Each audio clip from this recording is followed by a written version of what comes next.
Donc salut à toi si tu tombes sur cette vidéo et que peut-être elle serait intéressante pour toi ou pas, mais c'est une lecture enrichissante. Du coup, j'ai envie de partager un peu les expériences que je vis à travers ce livre.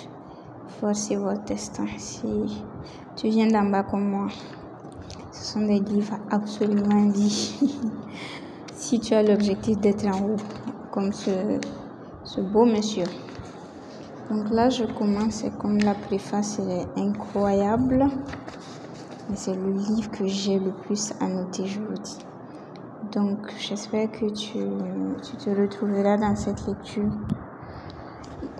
Bon, il commence par expliquer un peu d'où il vient, qui sont ses parents, qu'est-ce qu'il faisait et quel était le destin qui lui était consacré ou destiné, on va dire. Le destin obligatoire, forcément, le destin auquel il lui était presque impossible. Il a même dit impossible d'y échapper a priori et tout.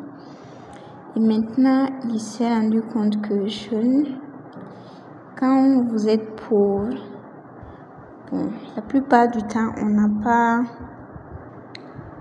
l'idée, on n'a pas l'étincelle, en fait, on n'a pas l'étincelle d'avoir des ambitions. En fait, en tant que pauvre, le seul automatisme qu'on a acquis et qu'on nous a appris, c'est la soumission. Vous êtes l'inférieur, vous obéissez et c'est tout. Donc, partant de là, j'étais très choquée quand il a dit cette phrase que j'ai soulignée ici. Il dit « Il faut moisir dans sa condition, surtout ne pas s'élever ». En gros, c'est en tant que pauvre, on ne s'en rend pas vraiment compte, mais on est conditionné à réfléchir et à cadrer nos ambitions, je ne veux pas dire affaiblir, mais à garder aplatir nos rêves d'une certaine façon. Et un peu plus loin, il dit une phrase beaucoup plus choquante. Et lui, il a été foutu dehors, vu que très jeune, il s'est rendu compte qu'en fait, ce schéma-là de rester enfermé dans des conditions de vie qui ne lui plaisaient pas. Et c'est quand il a été foutu dehors qu'il s'est rendu compte qu'il pouvait changer sa vie. Parce que là dehors, la chose la plus essentielle qu'il a réalisée, c'est qu'il ne pouvait compter que sur lui-même. Et c'est un sentiment que j'ai depuis 2 ans, je vous dis pas.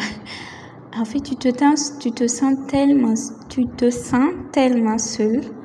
À un moment donné que tu te rends compte qu'en fait, tu peux pas compter sur tes parents, tu peux pas compter sur les autres, tu peux compter sur personne que sur toi.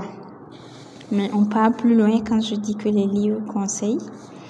Ici, il a dit que la véritable revanche demande des années et beaucoup de patience. Et moi, il y a 2 ans que j'essaie de prendre ma revanche sur ces putains de conditions de vie. Mais bon, excusez-moi le terme, putain. Mais je me sens exténuée là. Mais il dit ça demande des années et beaucoup de patience. Donc ça c'est patience. Donc c'est une leçon que je vais devoir arriver à la lecture de cette phrase. J'ai commencé à lire les livres. Du coup la lecture, les livres c'est énorme. Tout le monde doit lire. Je ne comprends pas les gens qui n'arrivent pas à lire en fait. Cette phrase, elle est tellement drôle, tellement profonde et elle dit une vérité inéluctable. Il dit, si Dieu existe, c'est ce que il dit, si Dieu existe, il m'avait vraiment donné les pires cartes possibles. C'est la sensation que lui, il avait. Il dit pas d'argent, aucun contact, rien. Et il dit, ça m'a choqué, c'est ça que je souligne en rouge. Malgré tout, je pouvais jouer. C'est-à-dire, on te donne les pires cartes. Moi, je dirais à la limite, pour moi, on m'a même pas donné les cartes, en fait. Mais, malgré tout, il dit, tu peux jouer. Il dit, malgré tout, je pouvais jouer. Enfin, et là, quand je vous dis que c'est le livre que j'ai le plus souligné. Ici, il y a une phrase qu'il a donnée que je compte. Ce sont des choses que je compte appliquer dans ma vie. Il dit, pour commencer, au départ, ce que vous devez faire, c'est canaliser votre énergie et les émotions qui débordent. Et là, il s'est je ne veux pas dire il sait attaquer, mais il sait orienter vers toutes les personnes qui sont négatives dans votre vie. Il s'est orienté vers les personnes à problème pathogène. À problème à pathogène, il a dit.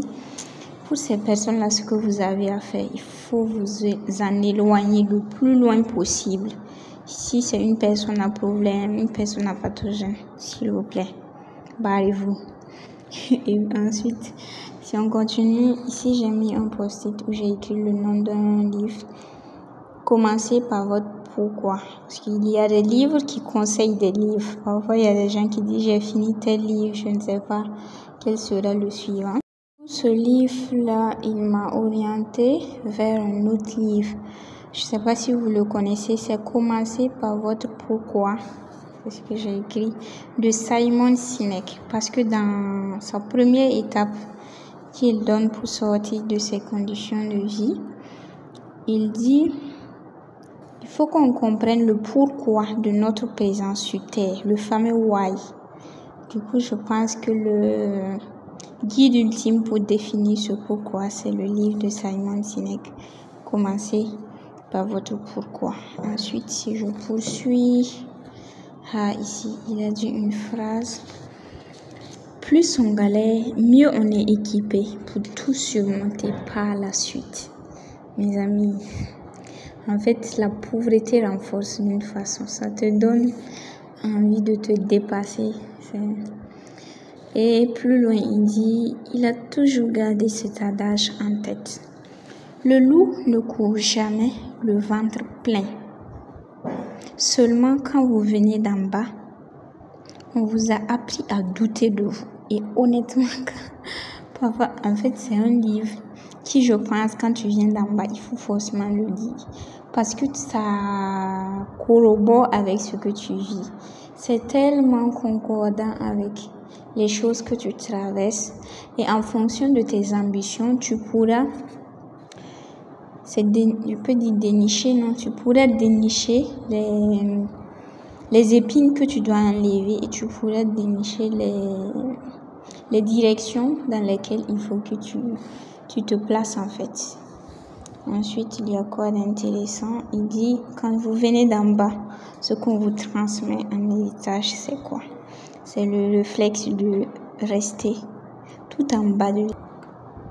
Ce qu'on vous a appris, c'est douter de vous. Et en plus, vous êtes conditionné dans le mindset de moisir dans ces conditions tellement vous ne voyez pas d'issue possible en fait.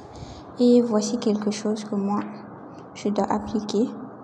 À partir de la seconde où j'ai vu cette phrase et à partir des instants à venir, si dans une de mes vidéos vous m'entendez me victimiser, s'il vous plaît, interpellez-moi. Parce qu'il a dit une chose très essentielle, c'est une règle très importante. Évitez la victimisation. Parce qu'il dit que ça réconforte, ça rassure, mais vous êtes en train de creuser votre propre tombe. Il faut sortir de cet état de victimisation. Et moi, quand j'observe qui je suis, j'ai tendance à beaucoup me victimiser, mais ça va changer à partir de cet instant. J'ai pris l'engagement. Ensuite, il y a quoi d'intéressant? Ici, il dit, quand vous venez d'en bas, il faut vous battre 2 fois plus. Et quelque chose de très important, et en lien avec la créativité, il dit, n'avoir peur de rien, honte de rien. Parce que je vous dis dernièrement, je suis dans des projets dans lesquels parfois, de ce que je fais, je m'assois, je regarde et j'ai honte de ce que j'ai fait. Pas que c'est mal, mais c'est juste que j'ai essayé. Mais vu que je ne suis pas dans certaines conditions, dans certains privilèges, avec certains cadres un peu luxueux, j'ai un peu honte de ce que je fais. Donc lui, il dit, en fait, il faut vous battre 2 fois plus. Ça, c'est important. Il faut n'avoir peur de rien, ni honte de rien. C'est très important, les règles qu'il donne. C'est douloureux, certaines règles, mais c'est très important. Et là, il dit, n'importe qui. Donc, c'est à chaud que je vous partage ces connaissances. Il dit, n'importe qui peut réussir. La condition, c'est de mettre sa rage au service de la créativité et de se nourrir des valeurs essentielles que sont le travail, la passion, l'ambition, la détermination, et la résilience. Après, il y a quoi d'intéressant? Ici, c'est le premier chapitre, objectif lune.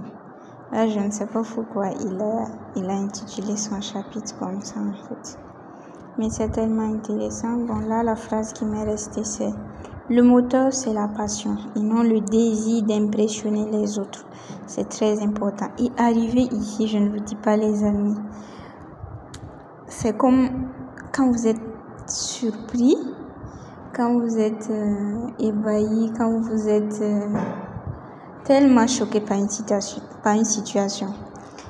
Parce que généralement, quand on lit qu'est-ce qui se passe dans notre cerveau, on imagine en même temps l'histoire. Et on essaie de tirer les leçons, pour mon cas en tout cas.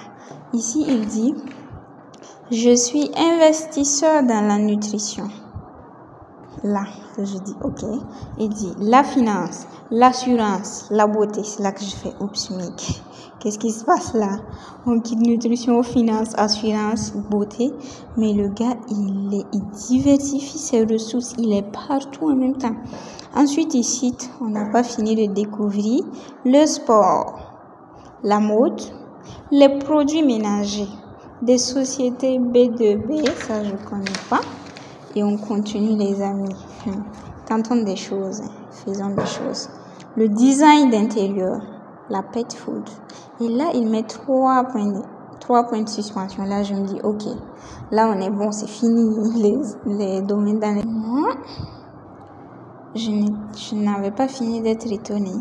Parce qu'il dit, mais aussi dans l'immobilier, la blockchain, les jeux vidéo, la biotech. Non, mais c'est hallucinant à quel point on s'emprisonne dans un domaine et on s'imagine même pas la possibilité, l'aventure de s'intéresser à un autre domaine. Mais lui là, il est partout en même temps.